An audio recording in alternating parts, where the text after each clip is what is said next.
So আসসালামু আলাইকুম সবাই কেমন আছেন? আশা করছি সকলে ভালো আছেন। সো আজকে আমরা কথা বলবো how to we can start app commerce business. আমরা কিভাবে সফলভাবে এই 2024 সালে একটা অ্যাপ কমার্স বিজনেস শুরু করতে পারি। এটা যদি আপনি লাস্ট পর্যন্ত দেখেন তো আপনি পুরো পোস্টটা সম্পর্কে জানতে পারবেন।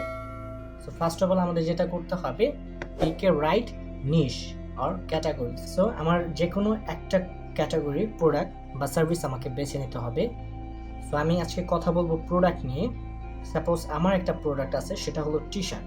আমি টি শার্ট নিয়ে ফেসবুকে অ্যাপ কমার্স বিজনেস করতে চাই। সো আমাকে কি করতে হবে বিজনেসটা রান করার জন্য?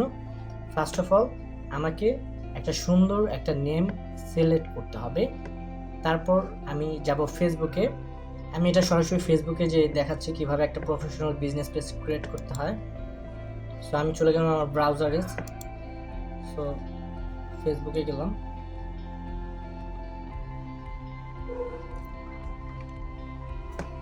তারপর এখানে সি মোর, দেন এখানে pages, create a new page. এখানে সুন্দর করে আমার বিজনেসের যে নামটা হবে বা যে ব্র্যান্ড নেম, সেই নেমটা এখানে প্লেস করব। তারপর ক্যাটাগরি, আমার এই বিজনেসটা বা আমার পেজটা কোন ক্যাটাগরি, সেই ক্যাটাগরি এখানে সিলেক্ট করে দেবো।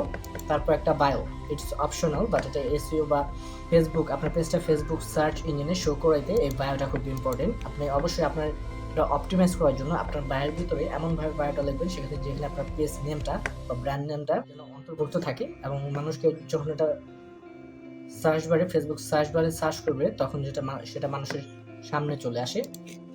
ওকে, সো লাইক আমরা এই যে একটা অ্যাকাউন্টে চলে যাচ্ছি, আমি আমার একটা ফেসবুক পেজে চলে যাচ্ছি, বাকিটা সেখানে গিয়ে দেখাচ্ছি। ওকে, সো দেন এটা ক্রিয়েট করার পর আপনি কি করবেন? ফার্স্ট অফ অল আপনি অবশ্যই একটা প্রফেশনাল লোগো, যদি পারেন নিজে মেক করবেন অথবা কাউকে হায়ার করে মেক করে নেবেন। তারপর অবশ্যই একটা প্রফেশনাল কভার ফটো দেবেন, সেটা আপনার বিজনেস সম্পর্কে বলে, বা মানুষের যেন কভার পিকটা দেখলেই বুঝতে পারে আপনার বিজনেসটা বা এই পেজটা কোন রিলেটেড বা কিসের জন্য।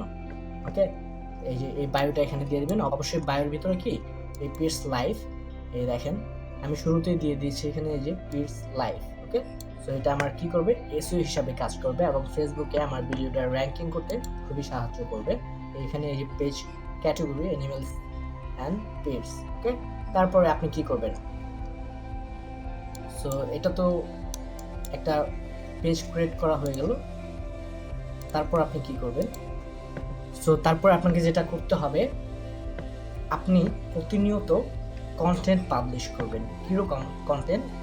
আপনি ফার্স্ট অফ অল আপনার অডিয়েন্সগুলোকে রিসার্চ করবেন। তারপর আপনার অডিয়েন্সরা যা ভালোবাসে বা যা করতে পছন্দ করে বা যা তাদের লাইফে হচ্ছে প্রতিনিয়ত, সেই রিলেটেড কন্টেন্ট দেওয়ার চেষ্টা করবেন। অবশ্যই আপনি আপনার প্রোডাক্টের ছবি, ইমেজ, ভিডিও, ছোট রিলস, লং ভিডিও, সব রিলেটেড কন্টেন্ট আপনি মিক্স করে প্রতিনিয়ত 30 দিনে একটা কন্টেন্ট ক্যালেন্ডার পারলে ক্রিয়েট করে নেবেন। সেই রিলেটেড কন্টেন্ট আপনি প্রতিনিয়ত ফেসবুকে আপলোড করবেন, এবং সেই সাথে যেহেতু আপনি এখানে যখন কন্টিনিউয়াসলি এটা মেনটেন করবেন, সো একসময় আপনার এখানে অডিয়েন্স শুরুতে থাকবে না, আস্তে আস্তে আপনার অডিয়েন্স এঙ্গেজ হবে, এবং আপনার ভিডিও কোয়ালিটি যত ভালো হবে, আপনার এঙ্গেজমেন্ট রেট বা ব্র্যান্ড অ্যাওয়ারনেস বা বিজনেস তত আস্তে আস্তে বৃদ্ধি পাবে। এবং যখন আপনার বিজনেস বৃদ্ধি পাবে, তখন আপনি যে কাউকে চাইলে একজনকে হায়ার করে রাখতে পারেন যে আমার সোশ্যাল মিডিয়া অ্যাকাউন্টগুলোকে ম্যানেজ করেন। ওকে, সো আজকের ভিডিও এই পর্যন্তই। নেক্সট আপনি কোন বিষয়ে ভিডিও চান সেটা অবশ্যই কমেন্ট করে নিচে জানাবেন। Thank you for watching this, এবং অবশ্যই চ্যানেলটাকে সাবস্ক্রাইব করবেন। Thank you.